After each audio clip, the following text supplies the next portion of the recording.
especially since, seeing that everybody in his team is on steroids, which means including him. So he never some way responsible for the performance-enhancing drugs that are being used by fighters that fought in his gym.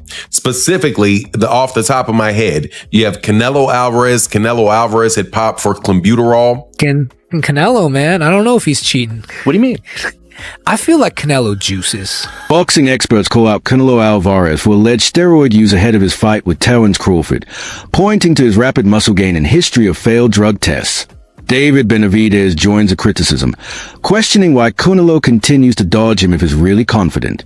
He also notes that 5 individuals from Canelo's camp have tested positive for banned substances, accusing the whole team, including Canelo, of being involved, intensifying controversy around the upcoming matchup. Greatest Mexican boxing fights of all time, in my opinion. Yeah. So I feel like I'm 100% confident in myself. If Canelo was 100% confident in himself, I don't know why he wouldn't fight me, especially since, seeing that everybody in his team is on steroids, which means including him. So he never got off You think he's on steroids? Of course. Sure. How does 5? You saw De La Hoya How do 5 people out of your camp get tested positive for steroids? Right. You know what I mean? No, all those fucking dudes in that camp are dirty. I seen Eddie Reynoso on my fight, so we made a joke. He said he came to watch me the fight and shit. And then they're like, "Oh, you think he's?" In my head, I'm like, "What do you think Eddie Reynoso's thinking about?" He's like, "Are we gonna fight David Benavidez after seeing this fight?" In his head, Eddie Reynoso was like, "Fuck no, we not fighting him." Yeah, of course. Yeah, honestly, I don't blame Canelo. It's fucked up because there's a lot of money. It's not even about the money. It's not about the money. Yeah, but okay, 100 million, dude. You kidding me? The first step when you're a fucking warrior, bro, the only thing you think about is glory. I've never thought about money. I've been smart. I'm negotiating my shit, but it's always a prize, bro. It's always, if I go out there and beat Canelo, bro, I'm a legend. You know what I mean? That I'm gonna live forever in boxing as a legend. That means way more to me than any type of money. And I think that separates you too, David. And I admire that shit about you. I was like that at one point. Now it's like, how much you giving me? Yeah. and not to just bypass him. Shout out to Morel as well. Yeah, shout out to Morel. Eddie Reynoso's training facility has faced intense criticism, with allegations that he directly provides his fighters with performance-enhancing drugs. Among those under his guidance is Canelo Alvarez, who has twice been linked to steroid use. Observers have noted that multiple athletes from Reynoso's camp have failed drug tests, fueling doubts about the gym's practices. As Canelo gets ready to face Terence Crawford, many are wondering how he's managing to gain muscle so quickly. Addressed serious accusations about his gym. And the accusations are that people, or at least the implications are, that he is the one that is providing performance-enhancing drugs or is in some way responsible for the performance-enhancing drugs that are being used by fighters that fought in his gym. Specifically, off the top of my head, you have Canelo Alvarez. Canelo Alvarez had popped for clenbuterol 2 times. For Fahim Satur, I'll say that he did it 2 times, even though I think it was for the same fight. But Canelo Alvarez popped dirty for clenbuterol 2 times. You have Luis Nery, who had tested positive, but I think Luis Nery tested positive before he was with Eddie Reynoso. Then you have Ryan Garcia, who popped dirty after he left Eddie Reynoso and went over to Derek James.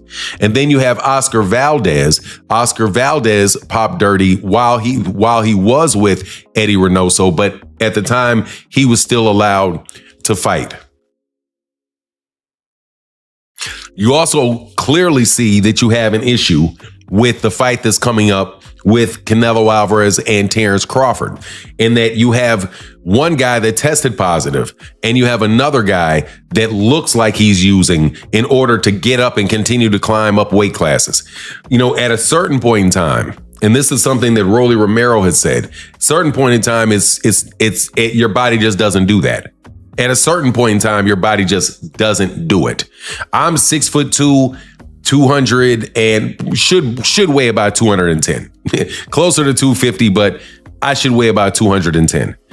I'm not going to get up. If I was 210 now at 50 years old, I'm not, if by 55 years old, I'm not, the only way I'm going to get up to 260 of muscle is if I'm juicing. Analysts point out that building substantial muscle mass naturally becomes much harder in your 30s. Still, Canelo's body looks noticeably more muscular than in the past. This has only intensified the speculation, especially given Reynoso's gym's controversial history. Both fans and boxing experts are now questioning whether Canelo's transformation is genuine, or just another example of PEDs silently influencing the biggest fights. If for a 30-year-old, right, you remember, your body grows, men's body can grow in height and length up until to the extreme in your 20s. By the time you're 20, your height and all that stuff is there, right? Your height and your length.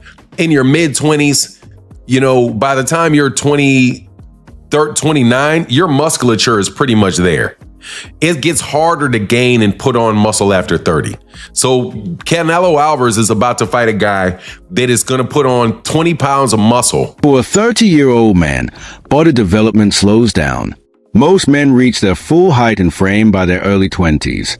By the time you're in your mid to late 20s, around 29, your muscle structure is mostly set.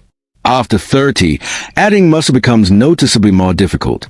Yet here we have Canelo Alvarez, preparing to face someone while supposedly adding 20 pounds of muscle himself, and that's raising serious questions. Canelo, man, I don't know if he's cheating. What do you mean? I feel like Canelo juices.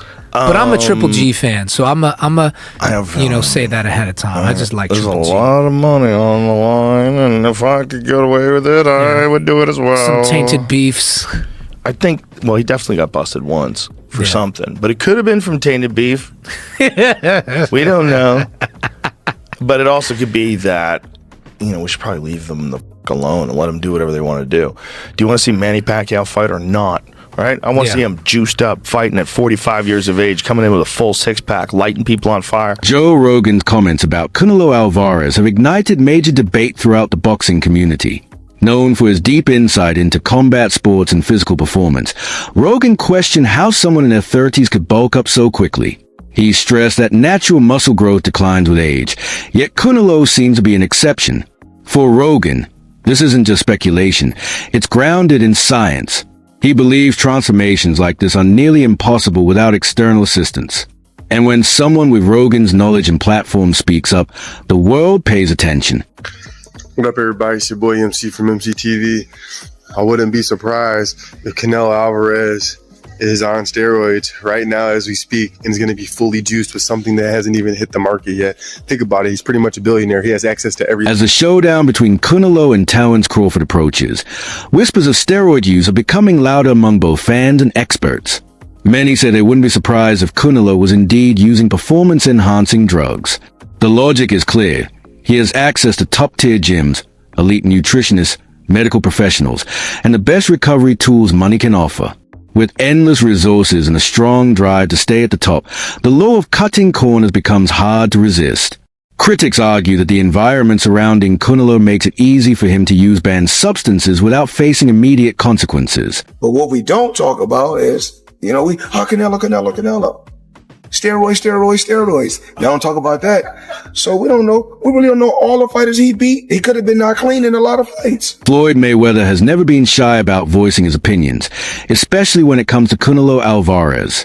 His previously raised concerns about steroid use, openly stating that most people are simply too scared to talk about it. Floyd argues there's a clear double standard in boxing. Some fighters are heavily criticized, while others are protected.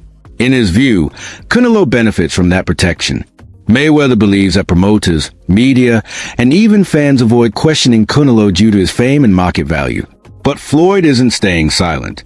He insists that using steroids isn't just unfair, it's dangerous and undermines the very foundation of the sport. Canelo and Crawford are strictly and consistently doing random VADA testing in order to silence each other's fanbase and their critics ahead of their showdown this September. Now, despite this being a normal thing, the gravity of this fight brings in more attention to their test results, partly due to the fact that suspicion regarding both men have been up as of lately. Namely, Crawford's sudden bulk and jump to 168 and his close relationship with Snack and Victor Conti. And of course, the recent PED scandals being associated with Team Canelo, as well as him once testing positive for clenbuterol 7 years ago due to contaminated meat. With that said, both men have been doing random testing since June and will undergo strict and consistent random tests up until they finally meet next month. Now, it's worth remembering that despite all the recent allegations for Canelo and Crawford, both fighters have been consistent. As the hype builds for Canelo versus Crawford,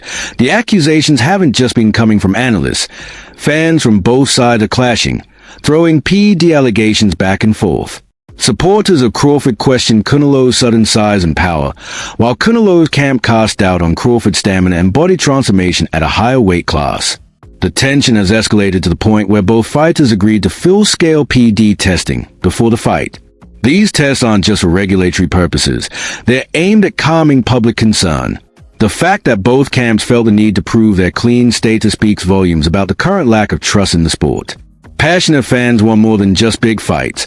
They demand honesty, and all the PED talk has left both camps with no choice but to address it directly. But I think you gotta lean more towards Canelo, because like I said before, he been putting big guys out and down, and Canelo not even really a 68 pounder. He probably really should be at 60 maybe, and he been hurting these guys. I think he be dropping these guys and things like that. So, and them guys be way bigger than him come fight night. I know that for sure. They be probably close to 200 pounds, and he dropping those guys like that. So, I don't know. It's gonna be a great fight. The fans want to see it. So, so be it. I think Crawford should take a warm-up fight. At like 60, or like at least at 60, just to get his body, to fill into somebody a little bit bigger, and things like that.